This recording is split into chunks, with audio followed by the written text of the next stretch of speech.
Pretty privilege is also pretty punishment. A lot of people don't realize that when you are somebody that is not only physically attractive, but your aura is extremely magnetic. You move with kindness, you move with love, you have an amazing personality.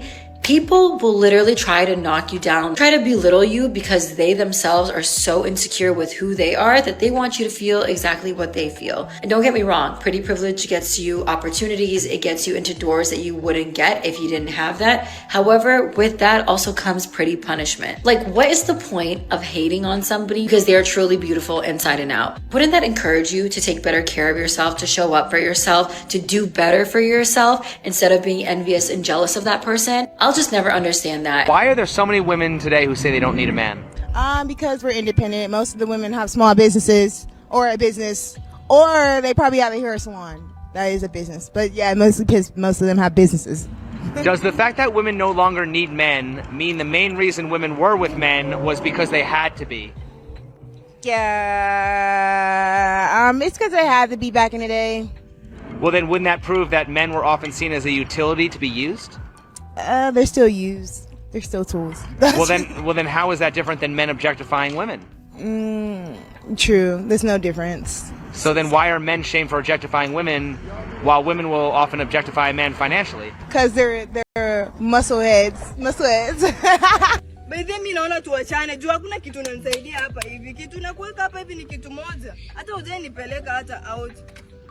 Sawa.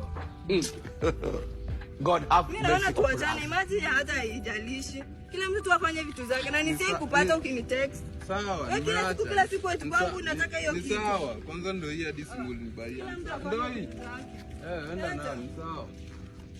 Niacha. A few moments later. Hi.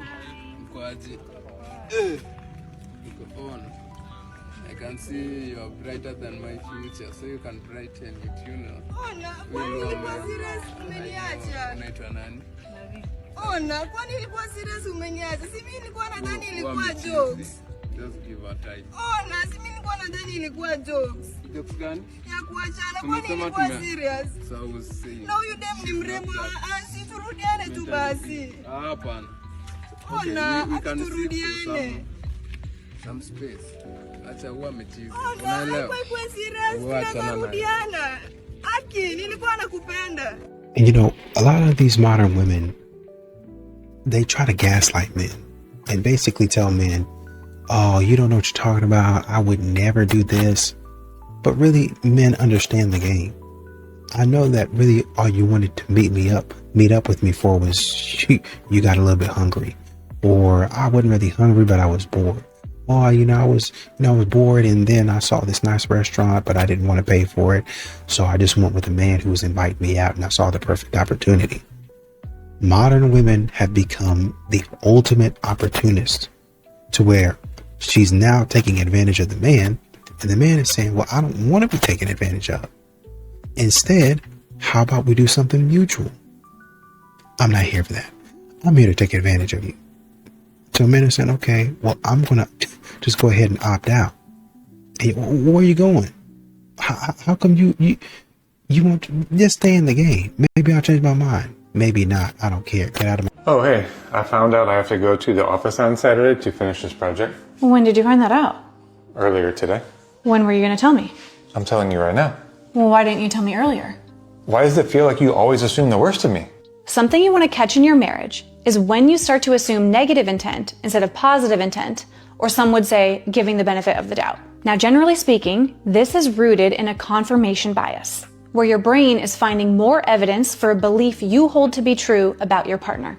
I agree with this woman that why are we assuming the worst in the people that we're married to, in the people that we're in relationship? Why don't we shift our paradigm and assume the very best? Assume he's doing the best he can, she's doing the best that they can, rather than if you're assuming the worst, you're going to look for the dirt. And if you're looking for the dirt, you will for sure find it. So I am dating again. There's to say. I'm on Raya and Bumble. Raya is like a silent disco. Bumble is... Verdict is still out. I have gone on dates on Bumble, so better yield as far as dates. But I'm also realizing men don't know how to ask women out, so I'm gonna help you out. This is how you ask a woman out. Repeat after me. I would like to take you out and get to know you better. Are you free Friday night? There's a insert spot. I would like to take you. Can I pick you up? Yes or no? Yes. What's your address? Give me your phone number. May I have your phone number? No. Well, here's the address. I'll meet you there at said time. Let me know if you change your mind. I could also call you an Uber. Period. That is how you ask a woman out nowadays. You're welcome. You have a lot of these modern women that continue to ask why men are checking out of dating so fast, right? And a lot of men on the other side feel like dating in society is asking him for his entire portfolio, full effort. And there's no ROI. There's no clear path to what do I get in return? What's in it for me? There's no clear path. And when you ask for a clear path, you're a misogynist. You're thinking like you're still in the patriarchy. It's 2026 or it's 2027, it's whatever year it is.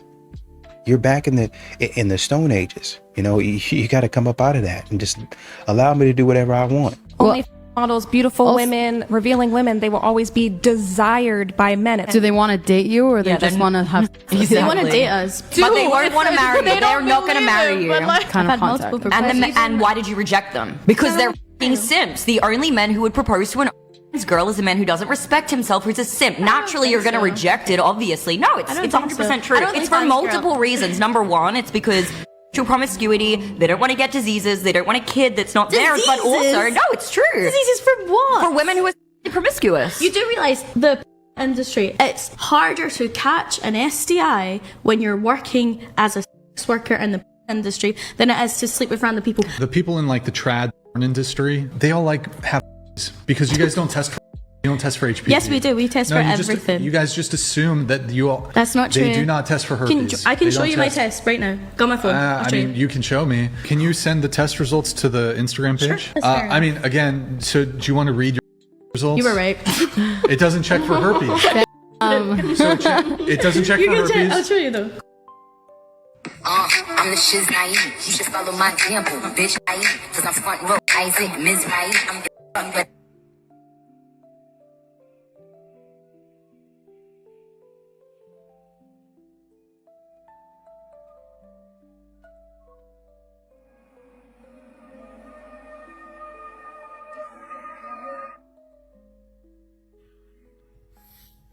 Cheating on them wasn't enough.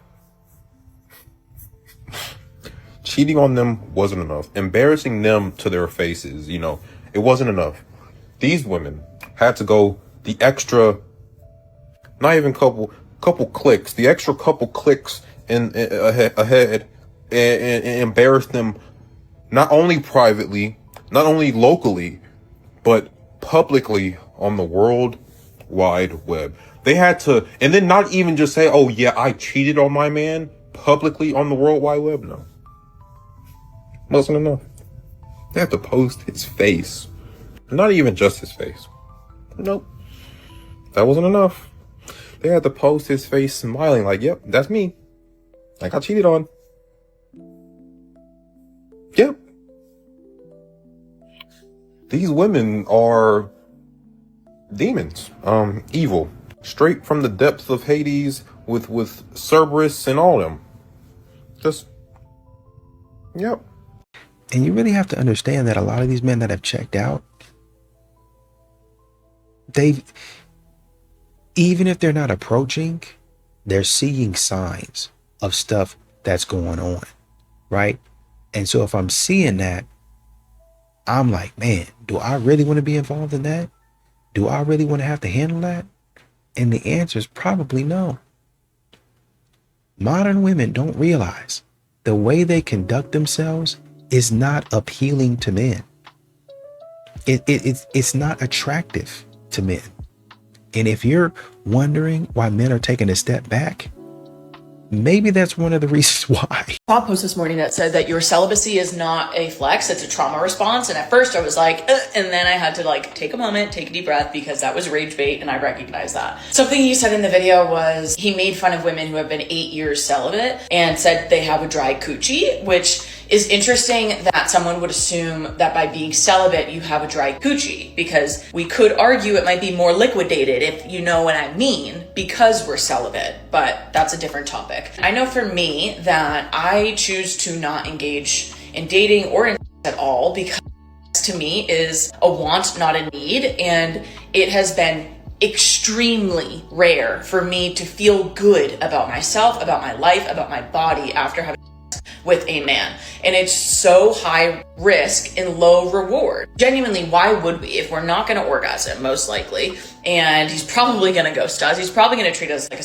why would we continue to put ourselves in those positions? And I think that now women are recognizing this and we are backing off the table. And we're also recognizing, at least myself, that in previous dynamics and situationships, even with boyfriends, it's like we use to get the approval or validation that we want from them that we're just not getting emotionally. I don't know who is the wrong player in doing that, right? I would say that women were conditioned to do that. We're conditioned to put out. But the whole conversation of is celibacy a flex or a trauma response is an interesting take. Obviously, I think it's a flex. Duh. But I could see how somebody could get to the point of saying it's a trauma response. But to be honest with you, until you have been in bed with a man as a woman, I don't trust your take because you haven't been there. Look up Alison Armstrong. She's the one that has been studying men since 1995. And one of the things she was talking about is how different the woman's brain is from the men's brain. And one of the reasons us women will get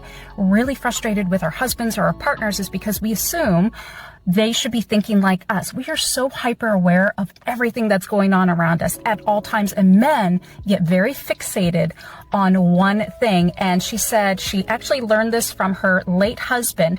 She was asking him, so when you are working on a project and you finish that project, is that when you feel peace, when you've completed the project? And he said, hun, the project, the focus is the peace. So whenever we interrupt our husband when they're in the middle of doing something, tinkering or playing a video game or whatever, and you get that sort of like, what? Was that a garbage truck behind me? Oh, it is. That's because we have broken their peace. And women, we get peace from other ways, from different things, but their focus is their peace. Their focus is their peace. I just thought that was so interesting. So I am trying to implement that in my own relationship and be very hyper aware of when my husband is in the middle of something. Instead of me chirping in his ear every 15 minutes, to let him go, to let him do his thing. That is almost like his meditation. His focus is his peace. You know, you have a lot of these modern women that are continue to ask why men don't approach, right? And, you know, a lot of times, if they're honest, you know, there's a part that they continue to leave out of their question. And I think they really know it, right? I think a lot of men feel like, you know, their social rules have changed. So even if you have like a normal interaction or something like that, all of a sudden, you know, you're getting labeled as like somebody that's creepy. You know, you're getting embarrassed. You're getting labeled as somebody who's doing stuff that's inappropriate. And I don't think modern women really understand that when you label somebody as creepy, you make it seem like they're, you know, sneaking around windows and doors and stuff like that. And that's just like weird. As soon as I found out about it, I terminated both of them immediately. One of the things I've gotten so much criticism of online was when I publicly shared a TikTok about firing somebody because I found out that she was cheating on her significant other, and the other person also had a significant other. And as soon as I found out about it, I terminated both of them immediately. Wait, someone was cheating with someone in the company? Yeah. Oh, and they both had partners? Both had partners outside of the company. As soon as I caught wind of it, it wasn't even like a split second decision. I can't have this in my environment, especially somebody close around me. People trust me and should trust any leader to help them make their success easy. One would say that's none of your business what they're doing when they go home. Not to get into specifics of the particular event, but it happened to be around work. But if it wasn't at work, you still wouldn't Even if make it was, I would fire the person immediately. So you'd fire someone for cheating? If they're going to cheat on the person that they're supposed to spend the rest of their life with, do you think that they're cheating on their work? That person is a liability to the environment. People have things in their personal life which are very different to the way that they show up professionally, though. People do all kinds of things in their personal life. It's terrifying. I don't consider that to be my business. Oh, it's absolutely my business. If somebody has a problem in their personal life, they're the same person that shows up to work. Listen, the way that I see it is if I expand the scope of my concerns, I'm going to get nothing done. I don't want to be the government of your personal situations as well. As long as it doesn't show up in the office. I can't bifurcate and put in two separate buckets what somebody is doing at home and think that what they're doing at home and the confusion and the distraction isn't going to bleed over into our environment. And I would be willing to bet, and curious on your perspective of this, those people that you found out where there are different situations and different problems in their personal life, they actually do show up in their work. Men, have you ever been talking to a girl and genuinely just like one day you woke up and you were like, you know what, I'm not really interested anymore? Does that happen? Has that happened?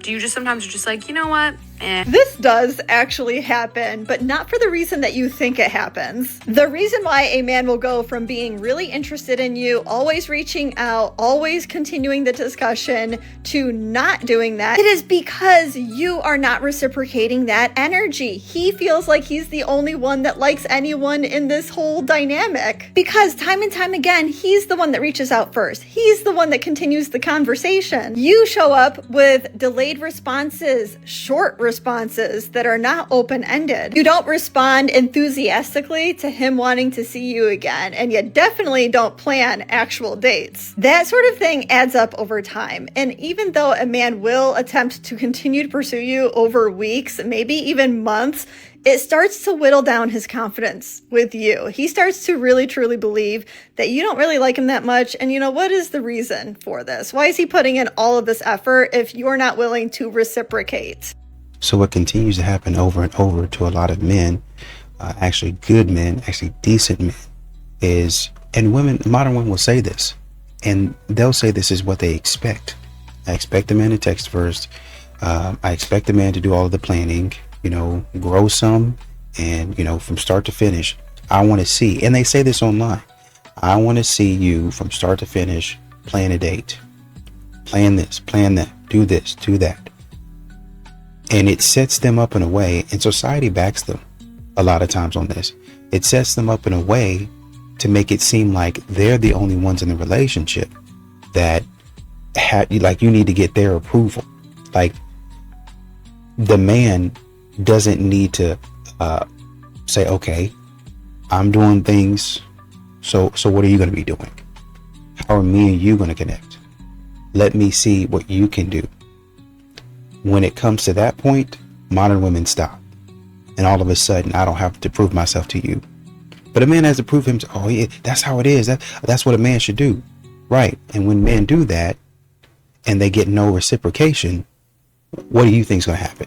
I just saw a video of a girl saying something along the lines of her boyfriend worked like 12, 13 hours, said he was too tired to like stop and pick up food on the way home. Been there, done that. And so she was like, I'm cooking him and taking him dinner.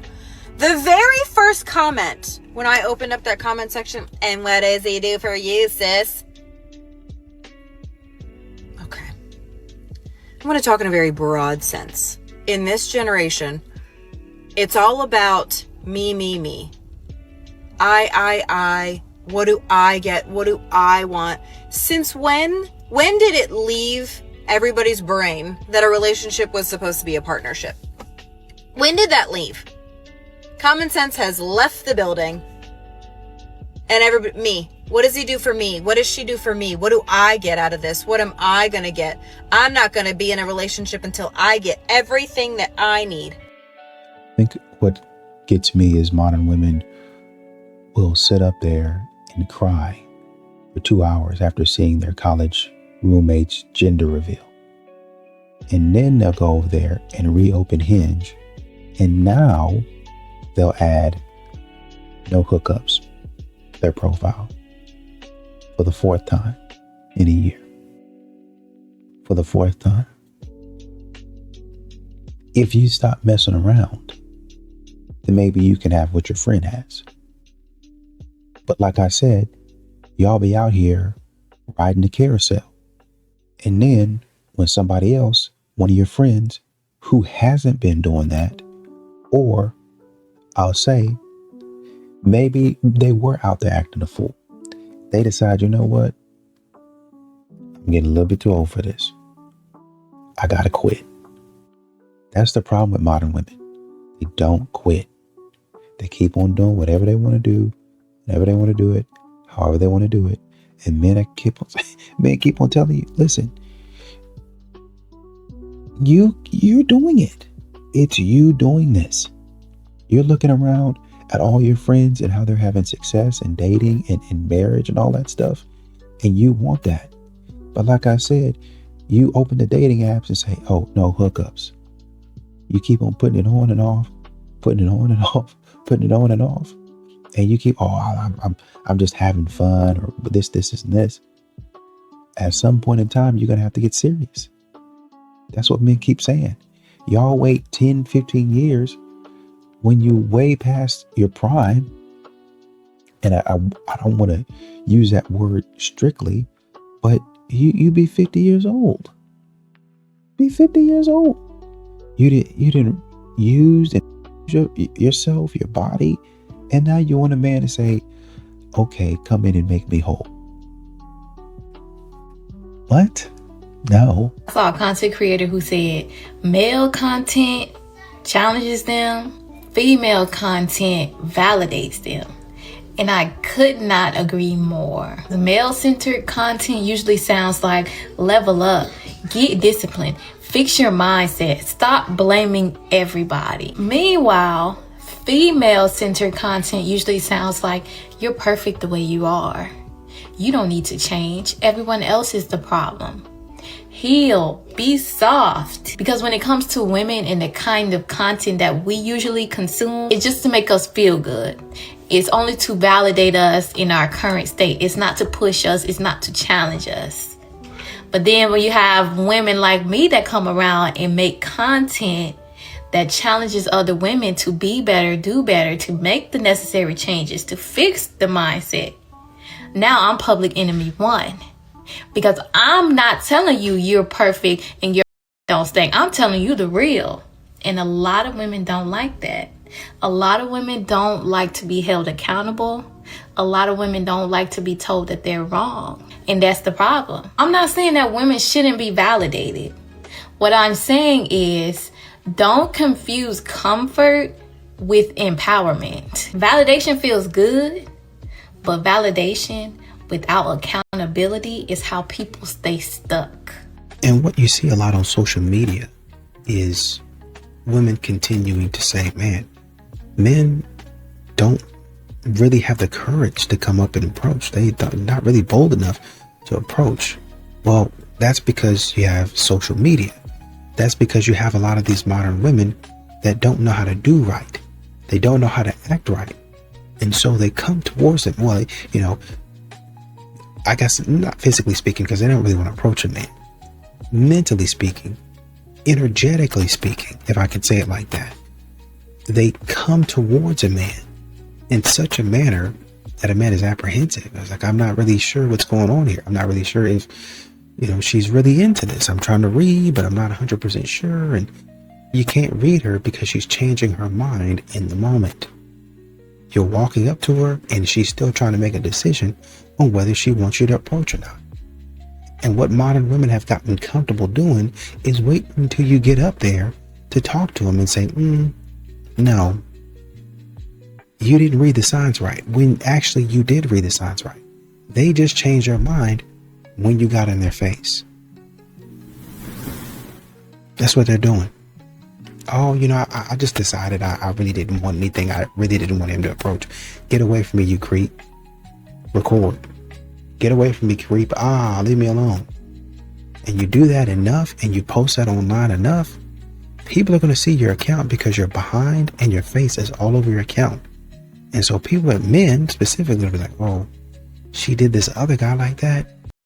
I'm not 100% sure if I want that from. In my last video, I talked about how there are only 3 kinds of men: a bad man, a good man who's bad for you, and a good man who's good for you. In this video, I want to talk about how to identify a bad man because it's actually very simple. There are only 3 things that make someone a bad man. The first one is the easiest to identify, and the last one is hardest to fake. So let's get into it. My name is Rachel. I teach women discernment so you can stop dating from hope and start choosing with clarity. The first way to identify a bad man is that he doesn't care about your needs. If he doesn't look for, try to understand, or ask about your needs, or if he invalidates or dismisses your needs, that man is a bad man and you can kindly let him go. A good man's response to your needs will always be, "I will if I can." So a man automatically not being able to meet your needs is not a bad man. The second way to identify a bad man, he attacks you when you're happy. If a man ever tries to criticize or squash your joy, that is a bad man. If he wants to be the sole source of your happiness, that is a bad man. If he tries to eliminate activities, passions, or people that make you happy, that is a bad man. Good men want to see you happy and want to see you win. This is really something that is observed over time. It's not really something that you're going to be able to see right away. But this third thing, this one is really hard to fake. The third sign of a bad man